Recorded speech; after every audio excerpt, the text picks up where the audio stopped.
Hey guys, hope you're all doing well and welcome to my April roundup. Now, fun fact, I have actually filmed this video once before. I pre-filmed it about a week ago and somehow in the meantime completely lost the footage. So here I am sitting down to do this again. Anyways, the last time I talked to you guys, or the last time I shared a roundup with you, I talked about just starting a new job, and I would say that for the majority of April I just really focused on settling into a new routine, settling into my new job, and I can honestly say that by the end of the month and as of right now, I'm feeling so much more comfortable there. I think it's a combination of the fact that I'm just getting used to it, you know, like prolonged exposure, that sort of thing, but also because I'm feeling more confident. I feel like I actually kind of know what I'm supposed to be doing now, and I've met more people in the office, and just generally speaking, I'm feeling very comfortable in the new role. And actually looking back, April was a really quiet month because settling into work was really the main thing on my plate. The second being that my parents went out of town, and so I played the role of dog sitter. I don't know if I just have really high maintenance dogs or if having 3 dogs to a single person is a lot for anybody, but I was really surprised just how much time taking care of the dogs took up. When I lived at home, I don't think I ever really noticed it, simply because we split the chores among us. You know, in the evenings I would get home from work and I'd be like, I have all these plans of things I could get done, things I would normally get done coming home to an empty apartment, and then just they didn't get done.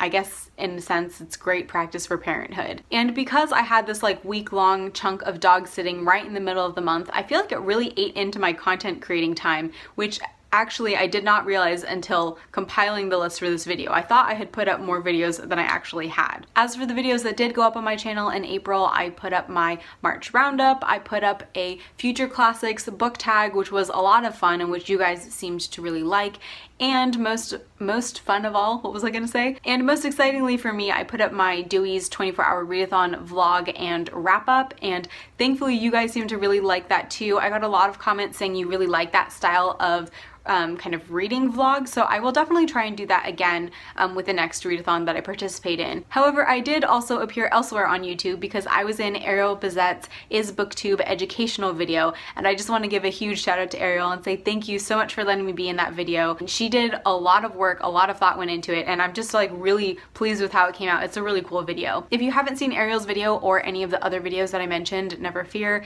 check the description box. Pretty much everything that I will be talking about today will be linked below. When I did have some free time in April, there were kind of 2 things that I was doing, the first of which was definitely writing fan fiction. It's been about a year and a half since I had a personal kind of original fiction project on the go, which is actually the longest period I've ever gone without a project like that.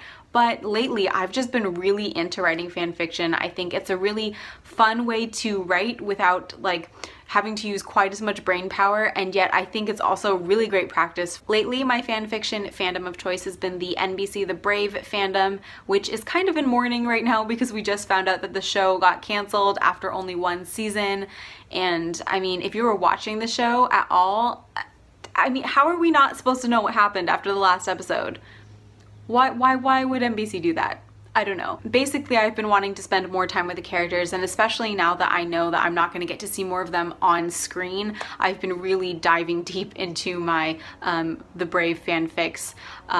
Probably too deep, probably putting in a little bit too much effort, seeing as it's just like not a really important project, but I love it, and hopefully the people who read it do as well. The sun's getting weird, so we had to rotate. The other thing that I did a lot of in April was listen to audiobooks, and I would definitely say that at the moment, Audible in general is just one massive favorite. And actually, something I always forget to mention to you guys is that I'm actually an Audible affiliate, so all of the links to the audiobooks I'm about to mention will be affiliate links. They won't charge you anymore, but they will help me out a little. And I will also provide my free trial link down below in case you guys aren't already using Audible and you'd like to give it a go. If you use that link, I believe you get a 30-day free trial, and then during that free trial you get 2 free books instead of just 1. So yeah, feel free to use that link if you want, and even if you don't decide to continue using Audible afterwards, I believe you still get to keep the books, so it's a good deal either way. I actually completed 3 audiobooks in the month of April, the first of which was A Higher Loyalty by James Comey. I then listened to War on Peace by Ronan Farrow, and my favorite audiobook of the month was American Radical by Tamara El-Nouri. This was a book about a nonfiction book about an undercover Muslim FBI agent, and it was just so very fascinating, so very gripping, and I really, really loved it. My next sit-down video is actually going to be a kind of wrap-up of all of the kind of political nonfiction I've been reading recently. Definitely keep your eye out for that. Sticking with the theme of politics, in April I also got really into some political podcasts, which I'm sure would get harder the more times I tried to say it. The first podcast I definitely want to recommend if you are interested in American politics is the NPR Politics Podcast. What I really like about this podcast, aside from the fact that it's NPR and NPR does all podcasts well, the thing I really like about the NPR Politics Podcast is that it's kind of like a roundtable discussion where they bring together all of NPR's reporters from the different branches of government so that everybody kind of has an area of expertise and they're kind of able to illuminate different topics in different ways depending on who's talking. Did that make sense? I feel like that was the vaguest description ever. I also just genuinely really love all of the personalities on the podcast, and I think they're both really informative and yet very entertaining at the same time. And I think they just break down political issues and kind of the news of the day very, very well, and I would highly recommend this podcast. The other political podcasts I've been into are the Pod Save the World and Pod Save America podcasts.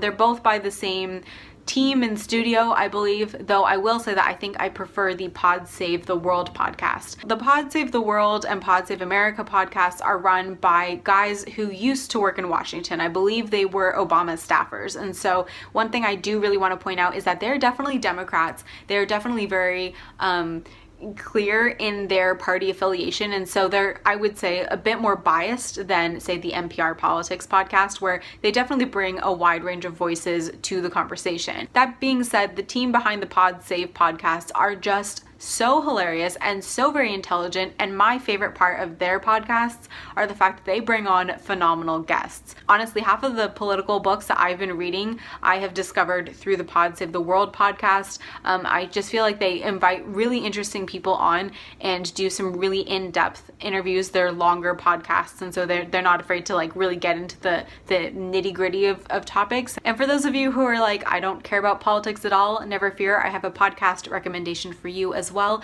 and that is the NPR Pop Culture Happy Hour podcast. Kind of like the Politics podcast, it's a kind of roundtable discussion format in which they talk about pop culture events, whether those are the movies that have just come out, conventions or festivals, or things like the Oscars and the Grammys. They have a regular panel of like 3 different people who all have very different opinions and different tastes in media consumption, and then they also normally bring in one like extra person, one kind of guest panelist. They have some really intelligent things to say, they have some really funny things to say, and I just genuinely really love this podcast. I think they're all hilarious, and I would, again, highly recommend. And then there's absolutely no good way to segue into this, but I do have one like beauty-ish favorite for the month of April, and that is the COSRX Aloe Soothing Sun Cream.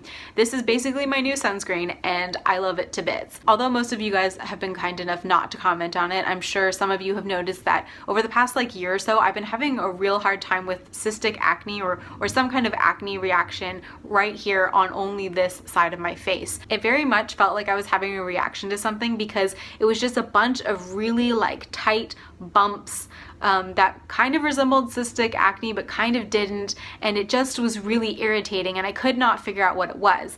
Then one day I put the sunscreen I was using on my chest and broke out on my chest and thought, okay, maybe it's a sunscreen, maybe I should try something different, and decided to go with this one. COSRX is a Korean skincare brand which is supposedly cruelty-free, and it's also formulated for very sensitive skin, which is what drew me to it. I do still have a few active breakouts here, but the biggest difference is that weird, like really tight, really itchy, irritating rash is completely gone, and it was gone within 2 days of switching to this stuff. So I would definitely recommend this as a sunscreen for those of you who have sensitive skin. There are 2 things about this I did want to mention though, the first of which is that it does have a very light scent when you first put it on. It's not a scent that lingers, so if you're sensitive to that, don't worry. I honestly can't smell it within about 15 seconds of putting it on, but there is a slight scent if you're really sensitive to that. The other thing I would mention is that I do wear this under my makeup, and as the day goes on, it does increase your dewiness, so to speak. I don't think I necessarily look greasy, but it does